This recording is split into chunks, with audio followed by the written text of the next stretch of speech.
Assalamualaikum warahmatullahi wabarakatuh. Alhamdulillah, nahmaduhu wa nusalli ala rasulihil karim wa ala ashabi ajma'in. Mahasiswa-mahasiswi yang hadir, kekalkan tradisi ilmu yang cuba dihidupkan, dihayati oleh Bapak Natsir.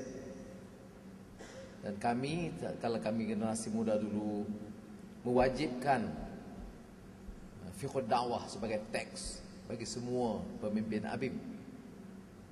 Dan bila Dr. Siddiq Fadil mengusulkan kepada saya sebentar tadi bahawa Capital Selector mungkin diterbitkan dalam edisi bahasa Malaysia dengan glossary dan anotasi, kerana beberapa rujukan tokoh dan isu dibuat seperti selalu seperti mana dalam karya Reconstruction of Religious Thought in Islam oleh Muhammad Iqbal, maka keperluan untuk mengadakan indeks dan notasi itu akan membantu.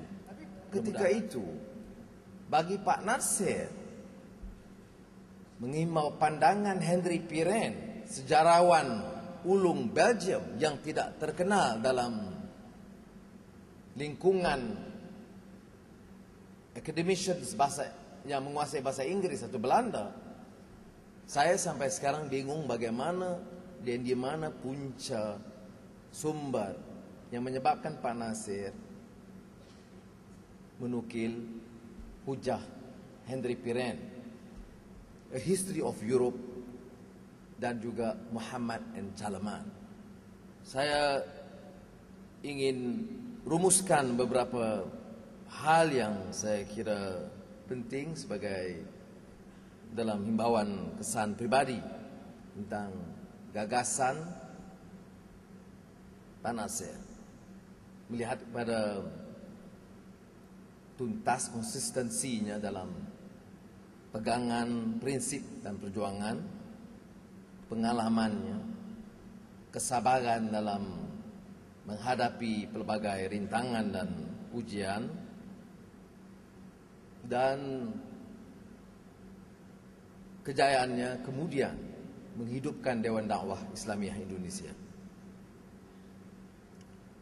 Yang pertama, yang kemudian menjadi suatu dasar atau prinsip pokok tatkala saya berikan kuliah di Georgetown University, Washington DC, Pak Natsir itu merupakan tokoh terbesar yang saya kemukakan kepada anak-anak mahasiswa dan sarjana di Amerika Syarikat. Pertama, kerana beliau merupakan tokoh Islam yang cukup inklusif sifatnya, merangkul idea, kekuatan, menggembling tenaga dari semua kalangan, asalkan tunduk kepada prinsip yang disebut demokratik dan terikat dengan perlembagaan negara Indonesia. Inclusiveness Pak Natsir ini dari gerakan Islam seluruhnya, ini suatu kelainan, kerana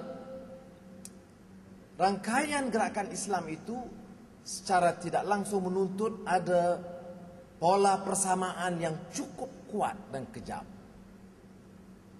Di antara sebab mengapa tatkala saya, Fadil Noor Siddiq, Mano Manuti dalam generasi awal ABIM memilih untuk berdiri lebih kurang agak bebas dari rangkaian gerakan Islam dunia ini, ialah kerana pengaruh Pak Natsir dan Masyumi, melihat kepada semangat dan juga pendekatan yang merangkul semua kekuatan dan berpijak kepada budaya, tempatan dan prinsip perlembagaan yang disepakati. Saya tidak bermaksud untuk meremehkan kekuatan ikhwan Muslimun ataupun Jamaat Islami, yang merupakan gerakan-gerakan yang disegani dan banyak memberi bimbingan kepada perkembangan gerakan Islam seluruh dunia. Tetapi kerana pengaruh tokoh Pak Natsir dan lain-lain tokoh Islam Indonesia itu membantu meyakinkan kami bahawa ada keperluan kita membina kekuatan dan pendekatan yang agak tersendiri. Apatah lagi di Malaysia, kerana kemajemukannya, kerana lebih pluralistik berbanding dengan pengalaman di Pakistan atau di Mesir, malah di Indonesia sendiri. Di antara tokoh utama gerakan Islam yang tidak segan silu atau apologetik untuk mempertahankan demokrasi dan kebangsaan, walaupun hujah beliau itu tidak sama tentunya dengan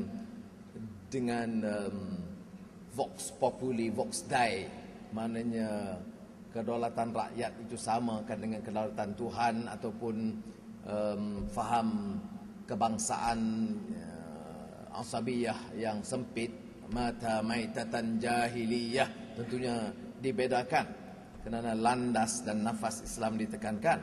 Cuma tidak banyak, tidak ramai kalau kita baca karya-karya besar Islam yang pertahankan Islam dan faham kebangsaan yang serba merangkumi tadi. Saya meminjam pandangan Pak Natsir tentang peranan pesantren. Pak Natsir ini ada kekuatan yang istimewa. Kalau sudah baca Capital Selector, Fiqh Da'wah, dan juga siri-siri khutbah beliau yang ringkas, itu dia ada phrase yang begitu catchy, umpamanya membangun sambil merobohkan. Kalau bicara soal pesantren atau pondok, kata dia benteng pertahanan mental, benteng pertahanan umat. Ini satu-satunya benteng terakhir, kata Pak Natsir.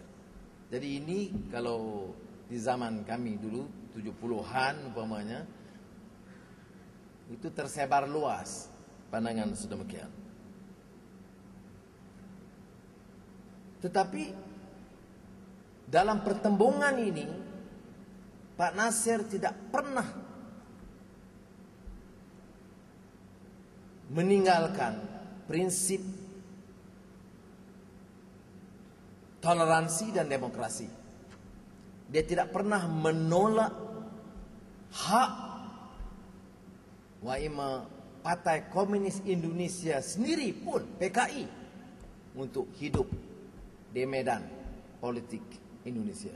Dia tidak bersetuju bersama, bersekongkol dengan Nasakom, nasionalis agama dan komunis, rencana Soekarno, kerana tidak mungkin bagi beliau atau Masyumi untuk bersama dalam kabinet komunis.